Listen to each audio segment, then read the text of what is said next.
അസ്സലാമു അലൈക്കും വറഹ്മത്തുള്ളാഹി വബറകാതുഹു. ഇന്ന് 4 ദിവസം പിന്നിട്ടു.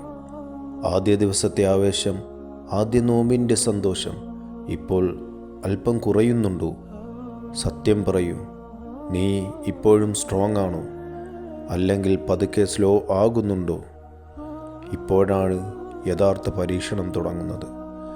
റമദാൻ ഒരു ഇമോഷണൽ മന്തല്ല, ഇത് ഡിസിപ്ലിൻ മാസമാണ്.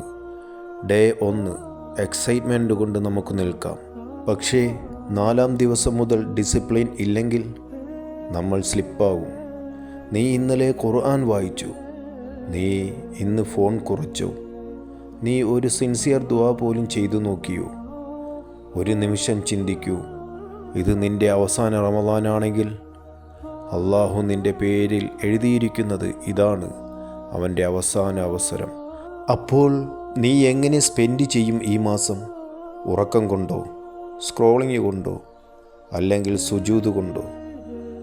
കഴിഞ്ഞ വർഷം നമ്മോടൊപ്പം നോമ്പ് നോറ്റ ചിലർ ഇന്ന് ഈ ലോകത്തില്ല. അവർക്ക് ഒരു ദിവസം കൂടി കിട്ടുമായിരുന്നുവെങ്കിൽ അവർ എന്തു ചെയ്യും?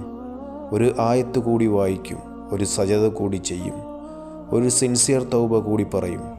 നിനക്കത് ചെയ്യാൻ ഇപ്പോഴും അവസരമുണ്ട്. ഇന്ന് ഡേ 4 ആണ്. റീസ്റ്റാർട്ട് ചെയ്യാൻ പെർഫെക്റ്റ് ഡേ. ഇന്നു മുതൽ ദിവസവും കുറഞ്ഞത് 5 പേജ് ഖുർആൻ, ഓരോ നമസ്കാരത്തിനു ശേഷം 2 മിനിറ്റ് സിൻസിയർ ദുആ, സോഷ്യൽ മീഡിയ ഹാഫ് കുറയ്ക്കുക. ആഴ്ചയിൽ 2 ദിവസം തഹജ്ജുദ് ട്രൈ ചെയ്യുക. റമദാൻ 4-ലേക്കെത്തി. ഇനി 26 ദിവസം ബാക്കി. ഈ 26 ദിവസം നിൻ്റെ ഫ്യൂച്ചർ തീരുമാനിക്കും. ഈ റമദാൻ നിനക്ക് ജന്നത്ത് കിട്ടാൻ കാരണം ആകട്ടെ. അള്ളാഹു നമ്മളെ സ്ഥിരതയുള്ളവരാക്കട്ടെ. ആമീൻ യാ റബ്ബൽ ആലമീൻ.